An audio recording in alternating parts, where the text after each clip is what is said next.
ಮಾಜಿ ಸಚಿವ ಜನಾರ್ದನ ರೆಡ್ಡಿ ಶ್ರೀರಾಮುಲು ದೋಸ್ತಿ ಇಂದು ನೆನ್ನೆಯದಲ್ಲ. ಶ್ರೀರಾಮುಲು ಏನೇ ಕೆಲಸ ಮಾಡಬೇಕಿದ್ರೂ ಜನಾರ್ದನ ರೆಡ್ಡಿಯ ಸಲಹೆ ಕೇಳ್ತಾರೆ.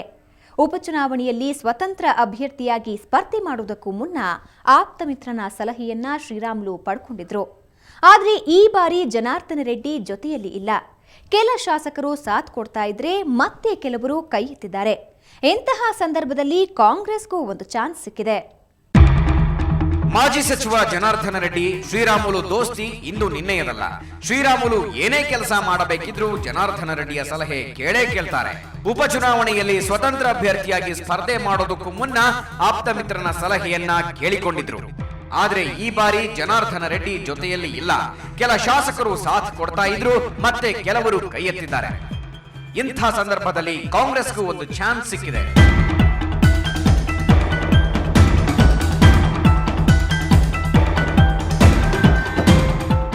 ಬಳ್ಳಾರಿ ಬ್ರದರ್ಸ್ ರಾಜಕೀಯದಲ್ಲಿ ಬಲವಾಗಿ ಬೆಳೆದವರು, ತಮ್ಮ ವಿರೋಧಿಗಳನ್ನ ಮೆಟ್ಟಿ ನಿಂತವರು. ಬಿಜೆಪಿ ಪಕ್ಷದ ವರ್ಚಸ್ಸು ಗಣಿನಾಡಿನಲ್ಲಿ ಅಷ್ಟೇ ಹೆಚ್ಚಾಗಲಿಲ್ಲ, ದೇಶದಲ್ಲೂ ಒಂದು ಖದರ್ ತಂದುಕೊಟ್ಟಿತು. 2008ರ ಚುನಾವಣೆಯಲ್ಲಿ ಬಿಜೆಪಿ ಸರ್ಕಾರ ಸ್ಥಾಪನೆ ಮಾಡಿದ ಮೇಲೆ ಕೇಂದ್ರದಲ್ಲೂ ಯುಪಿಎ ಸರ್ಕಾರವನ್ನ ಉರುಳಿಸಿ ಕಮಲ ಅರಳುವಂತೆ ಮಾಡ್ತೇವೆ ಅನ್ನೋ ಮಾತುಗಳನ್ನ ಆಡಿದ್ದು ಇದೇ ಗಣಿ ಧಣಿಗಳು. ಆದ್ರೆ ಸದ್ಯ ಬಳ್ಳಾರಿಯ ಚಿತ್ರಣ ಬದಲಾಗಿದೆ.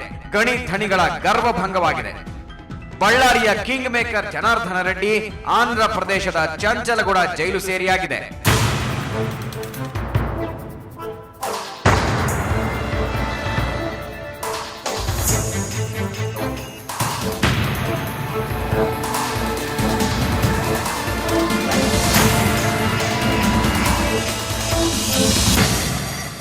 ಅಂದು ಮೆರೆದವರು ಇಂದು ಮಣ್ಣು ಮುಕ್ಕಿದ್ದಾರೆ. ಬಿಜೆಪಿ ವಿರುದ್ಧವೇ ಶ್ರೀರಾಮುಲು ಸಿಡಿದು ನಿಂತು ಬಳ್ಳಾರಿ ಬೈ ಎಲೆಕ್ಷನ್ ನಲ್ಲಿ ತೊಡೆ ತಟ್ಟಿ ನಿಂತಿದ್ದಾರೆ. ಅದು ಬಿಜೆಪಿ ಪಕ್ಷದ ವಿರುದ್ಧ. ಲೋಕಾಯುಕ್ತ ವರದಿಯಲ್ಲಿ ತಮ್ಮ ಹೆಸರು ಪ್ರಸ್ತಾಪವಾದ ಹಿನ್ನೆಲೆಯಲ್ಲಿ ಶಾಸಕ ಸ್ಥಾನಕ್ಕೆ ರಾಜೀನಾಮೆ ನೀಡಿದ್ರು.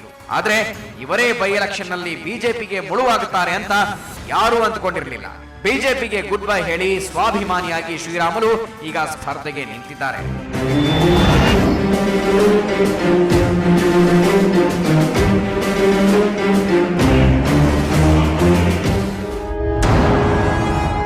ಕಮಲದ ಮೇಲೆ ಸುಳಿದಾಡ್ತಾ ಇರೋ ಕಾರ್ಮೋಡಗಳು.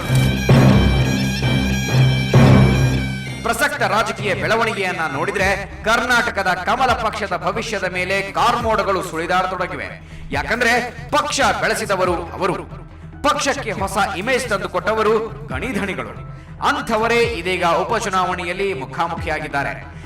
ಬಳ್ಳಾರಿಯ ಗ್ರಾಮಾಂತರ ಬೈ ಎಲೆಕ್ಷನ್ ನಲ್ಲಿ ಬಿಜೆಪಿ ವರ್ಸಸ್ ಮಾಜಿ ಬಿಜೆಪಿ ಅನ್ನುವಂತಾಗಿದೆ. ಶಿಸ್ತಿನ ಪಕ್ಷಕ್ಕೆ ಇದು ನುಂಗಲಾರದ ತುತ್ತಾಗಿರೋದಂತೂ ನಿಜ. ಮಾಜಿ ಸಚಿವ ಜೈಲಿನಲ್ಲಿರೋ ಜನಾರ್ದನ ರೆಡ್ಡಿ ಕೂಡ ಶ್ರೀರಾಮುಲುಗೆ ಅಲ್ಲಿಂದನೇ ಸಾಥ್ ಕೊಟ್ಟಿದ್ದಾರೆ. ಹಲವು ಶಾಸಕರು ಜೊತೆಗಿದ್ದಾರೆ ಅಂತ ಅಂದುಕೊಂಡ್ರು ರಾಜಕೀಯ ಲೆಕ್ಕಾಚಾರಗಳು ಹೇಳೋದೇ ಬೇರೆ.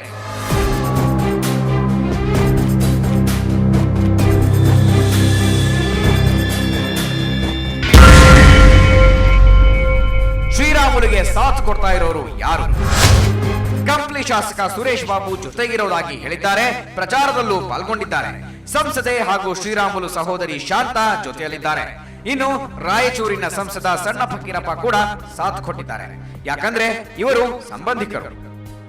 ಇವರ ಜೊತೆಗೆ ಜನಾರ್ದನ ರೆಡ್ಡಿಯ ಸಹೋದರ ಹಾಗೂ ಶಾಸಕ ಸೋಮಶೇಖರ ರೆಡ್ಡಿ ಕೂಡ ಶ್ರೀರಾಮುಲುಗೆ ಸಾಥ್ ಕೊಟ್ಟಿದ್ದಾರೆ. ಆದ್ರೆ ಜನಾರ್ದನ ರೆಡ್ಡಿಯ ಮತ್ತೊಬ್ಬ ಸಹೋದರ ಕರುಣಾಕರ ರೆಡ್ಡಿ ತಮ್ಮ ನಿಲುವನ್ನ ಇದುವರೆಗೂ ಪ್ರಕಟಿಸಿಲ್ಲ, ಪ್ರಚಾರದ ಕಣಕ್ಕೂ ಪ್ರವೇಶ ಮಾಡಿಲ್ಲ.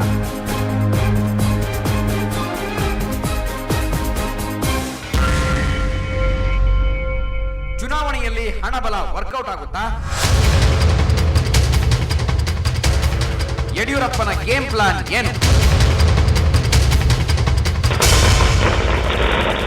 ಬೈ ಎಲೆಕ್ಷನ್ ನಲ್ಲಿ ಯಾವ ಸರ್ಕಾರವಿರುತ್ತೋ ಆ ಪಕ್ಷಕ್ಕೆ ವಿಜಯಲಕ್ಷ್ಮಿ ಒಲಿಯುತ್ತಾಳೆ. ಈ ಹಿಂದಿನ ಉಪಚುನಾವಣೆಗಳಲ್ಲಿ ಇದು ಸಾಬೀತಾಗಿದೆ. ಬಿಜೆಪಿ ಪಕ್ಷವೇ ವಿಜಯ ದುಂದುಬಿ ಮೊಳಗಿಸಿದೆ. ಆದ್ರೆ ಈ ಬಾರಿ ಮಾತ್ರ ಸ್ವಲ್ಪ ಸಮಥಿಂಗ್ ಚೇಂಜ್. ಯಾಕಂದ್ರೆ ಪಕ್ಷದಲ್ಲಿ ಇದ್ದವರೇ ಪಕ್ಷ ಬಿಟ್ಟು ತೊಡೆ ತಟ್ಟಿ ನಿಂತಿದ್ದಾರೆ.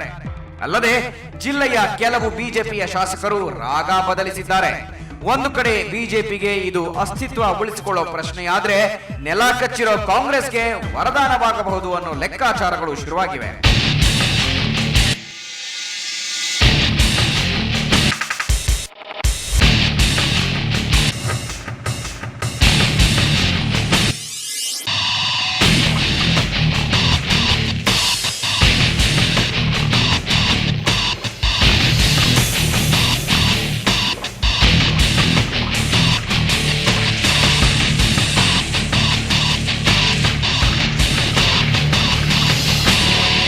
ಇನ್ನು ಗಣಿನಾಡಲ್ಲಿ ಗಣಿಗಾರಿಕೆ ಸಂಪೂರ್ಣವಾಗಿ ನಿಂತು ಹೋಗಿದೆ.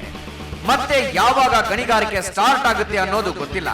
ಪರಿಸ್ಥಿತಿ ಹೀಗಿರುವಾಗ ಕೂಲಿ ಕಾರ್ಮಿಕರಿಗೆ ದಿಕ್ಕೇ ತೋಚದಂತಾಗಿದೆ.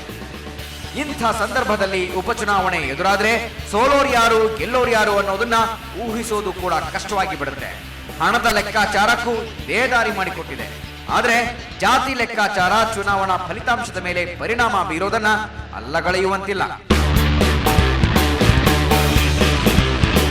ಉಪಚುನಾವಣೆಯಲ್ಲಿ ಜಾತಿ ಲೆಕ್ಕಾಚಾರ ಏನ್ ಹೇಳುತ್ತೆ? ಕರ್ನಾಟಕದಲ್ಲಿ ಬಿಜೆಪಿ ಪತನ ಶುರುವಾಗೋದು ಬಳ್ಳಾರಿಯಿಂದಲೇನಾ ಅನ್ನೋದನ್ನ ನೋಡೋಕ್ಕೂ ಮೊದಲು ಒಂದು ಸಣ್ಣ ವಿರಾಮ.